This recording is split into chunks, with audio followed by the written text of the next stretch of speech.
Party, మన party Telangana కోసం కొట్లాడినటువంటి party, మన తెలంగాణ యువతకు అండగా నిలబడాల్సినటువంటి అవసరం, ఆ బాధ్యత, హక్కు మన మీద ఉంది. కాబట్టి తప్పకుండా మనం బాకీ కార్డు ఆవిష్కరణ మనం చేద్దాము. అదేవిధంగా మరి ఇతర పార్టీలను కూడా భావ సారూప్యత ఉన్నటువంటి వాళ్ళని నాయకులను కూడా పిలుచుకుందాం. ఆర్ కృష్ణయ్య గారిని పిలవండి, జాన్ వెస్లీ గారిని పిలవండి అని చెప్పి వారు కేటీఆర్ గారు సూచించిన తర్వాత ఈ నిరుద్యోగ జేఏసీ వాళ్ళు వెళ్ళి వారిని కూడా పిలవడం జరిగింది. ఒక్క పిలుపునిస్తే ఈరోజు వేల మంది వచ్చిండ్రు. ఎందుకు అంటే మరి జియో 46 విషయంలో కానీ, జియో 29 విషయంలో కానీ, గ్రూప్ 1 వాల్యుయేషన్ విషయంలో కానీ, నిరుద్యోగులకు సంబంధించి ఏ అంశమైనా కూడా మరి కేటీఆర్ గారికి కానీ, హరీష్ అన్నకు కానీ ఒక్క మాట చెప్తే చాలు. ఎప్పుడు కూడా కాదు, కూడదు, మేము చెయ్యము, మనం చేయొద్దు అని ఎప్పుడు చెప్పలేదు.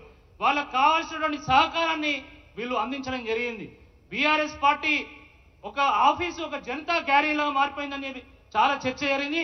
వాస్తవం, నిరుద్యోగులు కూడా చాలా సందర్భాల్లో మన తెలంగాణ భవన్కు వచ్చి మాకు ఈ సమస్య ఉంది అని చెప్పినప్పుడు అది కోర్టుల్లో లాయర్లను పెట్టడం కానీ, ఇతర విషయాల్లో కానీ, అసెంబ్లీలో లేవనెత్తడం కానీ, ఆ విషయాల్లో మన హరీష్ అన్న కానీ లేకపోతే కేటీఆర్ గారు అని మన నాయకులు ముందున్నారని చెప్పి ఈ సందర్భంగా గుర్తు చేస్తూ మరి ఈ బాకీ కార్డు ఆవిష్కరణ కార్యక్రమానికి ఇంత పెద్ద ఎత్తున విచ్చేసినటువంటి నిరుద్యోగ మిత్రులందరికీ కూడా ఒకటే విషయం చెప్తున్నా, మీకు అండగా మరి కేటీఆర్ గారు ఉన్నారు, మన హరీష్ అన్న ఉన్నారు, అదేవిధంగా వేదిక మీద ఉన్నటువంటి ఇతర పార్టీల నాయకులు కూడా ఉన్నారు. కాబట్టి మనందరం కూడా తెలంగాణ అమరవీరుల స్ఫూర్తిని అందుకొని, తెలంగాణ ఉద్యమకారుల స్ఫూర్తిని అందుకొని తప్పకుండా కొట్లాడదాం.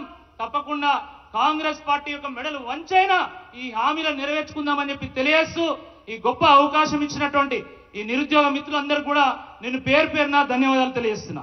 జై తెలంగాణ. చాలా చాలా ధన్యవాదాలు అన్నగారు. మేము ఏ కార్యక్రమం తీసుకొని మేము ఇట్లా నిర్వహించుకుంటామని చెప్పగానే మాకు మద్దతుగా నిలిచి ఈ కార్యక్రమాన్ని నిర్వహించుకోవడం కోసం మాకు సహకరించిన బీఆర్ఎస్ రాష్ట్ర నాయకులు రాకేష్ అన్న గారికి చాలా చాలా ధన్యవాదాలు. అక్కడ ఉన్న వాళ్ళందరూ